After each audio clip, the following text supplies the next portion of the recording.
Hai, kalian mau kerja di kapal pesiar atau kalian masih ngurus dokumen-dokumen untuk kerja di kapal? Tonton dulu videonya ini. Ya, ini normal sudah direalisasikan cuy. Ya udah lama juga aku di rumah kan, mungkin teman-teman juga udah beberapa bulan, mungkin udah ada yang 6 bulan lebih mungkin di rumah. Atau buat teman-teman yang first contract yang mungkin pending gara-gara corona ini, belum dapat berangkat tapi masih ngurus-ngurus dokumen, mungkin tonton dulu videonya ini karena aku bakal ngebahas tentang hal apa aja yang bakal kalian hadapi ketika kalian pertama kali bakal join di kapal. Jadi biar kalian nggak kaget gitu loh ketika kalian sudah sampai di kapal. Anjir kok kayak gini, anjir aku pikir kerja doang sampai sini, ternyata kayak gini, kayak gitu cuy. Karena banyak teman-temanku yang berpikiran kalau nyampe di kapal ya udah pasti kerja doang. Enggak kayak gitu cuy. Well, aku juga dapat info bahwa sebagian besar company untuk kapal pesiar di bulan Agustus awal itu beroperasi lagi. Ya, mungkin nggak semua kapalnya, mungkin setengah dari kapalnya itu bakal berlayar lagi. Nah, buat teman-teman yang udah lama di rumah atau buat teman-teman yang first contract gagal berangkat gara-gara corona nih, sabar, mungkin setelah Agustus kita semua bakal berangkat lagi. Daripada aku banyak bacot nggak jelas kayak gini, mending kita langsung aja masuk ke topiknya. Ada 6 hal yang bakal kalian hadapi ketika kalian pertama kali kerja di kapal pesiar. Dari yang keenam ini aku masukin adalah banyaknya training ketika kalian kerja di kapal. Laku banyaknya training bang, bukannya kerja di kapal tuh langsung kerja. Nggak gitu. Ketika kalian kerja di kapal untuk pertama kali, nah ini buat yang first contract nih, kalian pasti kaget karena banyak ada training. Nah mungkin teman-teman yang first contract bakal kaget karena ketika kalian nyampe di kapal tuh udah dapat training banyak training cuy. Yang seingatku masih training pembuatan CCM, training safety awareness, fire training, ya kayak gitu. Itu yang aku masih ingat. Ya, kenapa banyak training? Karena di kapal tuh hal yang paling diutamakan itu adalah safety. Contoh hal kecilnya kayak gini, ketika ada kebakaran, kalian nggak tahu bagaimana cara madaminnya, bahan apa yang cocok dengan api ini untuk bisa padam, kayak gitu. Jadi di kapal tuh ada namanya fire safety, kayak gitu. Itu kalian pasti dapat trainingnya, biar kalian nggak bingung amit-amit cabang bayi ketika kalian ada kebakaran di area kalian, apa yang harus kalian lakuin dan apa yang harus kalian tidak lakukan, kayak gitu. Habis itu training pembuatan CCM, cruise management, kayak gitu. Itu setiap 3 tahun sekali masa berlakunya. Jadi setelah kalian habis CCM-nya, ya tahun depan aku habis CCM ku cuy, jadi aku bakal dapat training ini lagi. Ya, yang di nomor 5 ini mungkin sedikit konyol cuy, dan aku jamin teman-teman yang first contract bakal ngalamin. Nomor 5 itu adalah tersesat di kapal pesiar.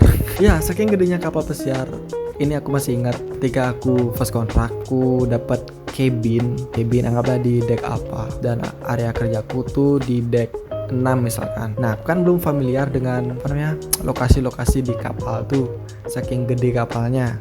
Nah, aku bingung kan ketika aku mau menuju ke lokasi tempatku kerja itu di deck 6, aku malah nyasar di deck 6 sih, tapi di forward tuh bagian depan kapal, sedangkan areaku itu ada di di aft kapal. Nah aku bingung antara aft sama forward karena aku nggak tahu artinya apa dulu cuy. Nah aku jamin teman-teman yang first contract pasti bakal tersesat di kapal, apalagi kalian udah first contract dapat runner kayak gitu, locker ada di mana-mana di bagian kapal tuh kalian belum tahu, pasti kalian nyasar.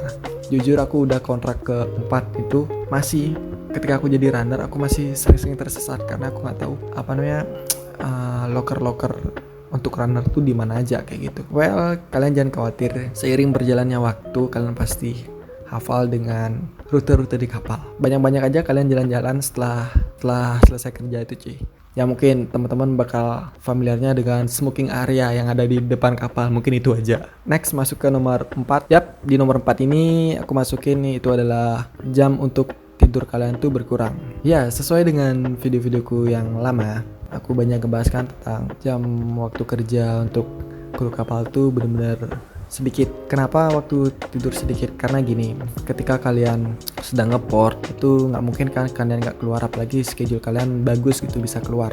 pasti kalian keluar. Nah, kalian tinggal pilih antara waktunya itu untuk dipakai tidur atau dipakai keluar. Ketika kalian ingin memilih keluar, ya kalian nggak dapat tidur. Setelah dari luar, kalian langsung kerja. Ataupun ketika kalian pengen tidur, kalian nggak bisa keluar, kayak gitu cuy. Apalagi kalau kalian dapat schedule-nya split. Split tuh contohnya kayak gini. Ketika kalian shift jam 6 sampai jam 1 siang, itu untuk kerja paginya, dan untuk kerja malamnya itu dari jam 7 malam sampai jam 11 malam. Nah, nggak mungkin kan kalian selesai jam 1 siang tuh langsung bisa tidur sampai jam 6 kayak gitu. Belum lagi kalian makan, belum kalian mandi, belum lagi kalian belum bisa tidur. Nah, mungkin kalian tidur bakal jam 3 dan bangun jam 6. Itu berapa jam? 3 jam untuk tidur siang, anggap itu.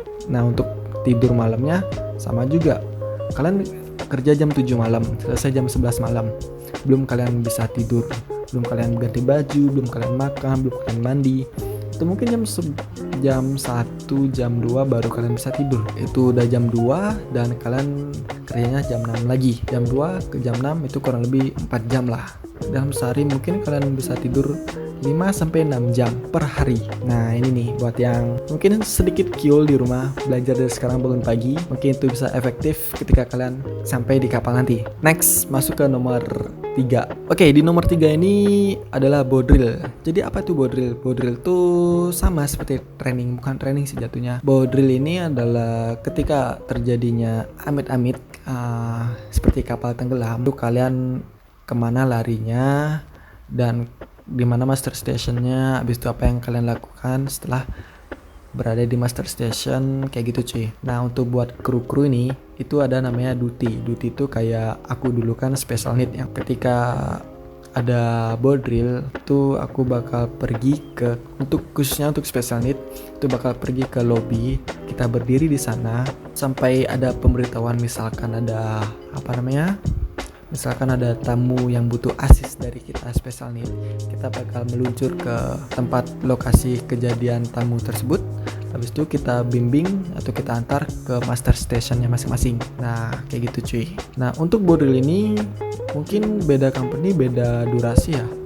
Karena di companyku itu kurang lebih dalam sebulan kita ada boat drill 4 kali. Untuk durasinya sih biasanya 45 menit sampai 1 jam. Nah, yang gak enak tuh ketika boat drill, pas kalian dapat off duty, itu ada boat drill, kalian harus bangun dan harus ikut boat drill. 3 kali kalian gak ikut boat drill, kalian di-cut dari kapal. Dan mungkin enak bagi teman-teman yang masih dalam on duty kayak gitu. Ketika kalian masih bekerja, ada duty, kalian bisa tinggalin pekerjaan kalian bisa memagayuh ikutin boat drill tersebut. Ya, untungnya setiap kontrak aku kayak gitu cuy. Ketika on duty aku ikut boat drill, kan bisa lumayan lah, bisa memagayuh kayak gitu. Next, yang nomor 2 dan bukan yang lain, itu adalah drama. Ya, kayaknya sih di mana-mana ada drama, terutama di kapal. Ini drama nih nggak bisa dihilangin di kapal cuy. Kenapa? Karena ya mungkin ini salah satunya mereka buat cepet dapat promosi kayak gitu. Hal kecil dibesar-besarin. Jadi buat teman-teman, aku saranin sih ketika kalian kerja, lakukan yang terbaik aja buat kerjaan kalian dan buat diri kalian. Ketika kalian dapet drama, ya udah diemin aja. Drama nggak penting kayak gitu. Oke, kalau kalian debat sama atasan kalian, percaya sama aku, kalian tetap kalah. Mending kalian diam, setelah pulang kerja kayak gitu, kalian lupain semuanya. Waktunya kalian tidur ya tidur gitu aja cuy. Next, masuk yang pertama, itu adalah sisik. Kok kenapa sisik? Kalian lihat fotonya ini dulu. Ya, itu kejadian ketika kapal terkena ombak. Dan ini ada sedikit video dari kapal yang terkena ombak.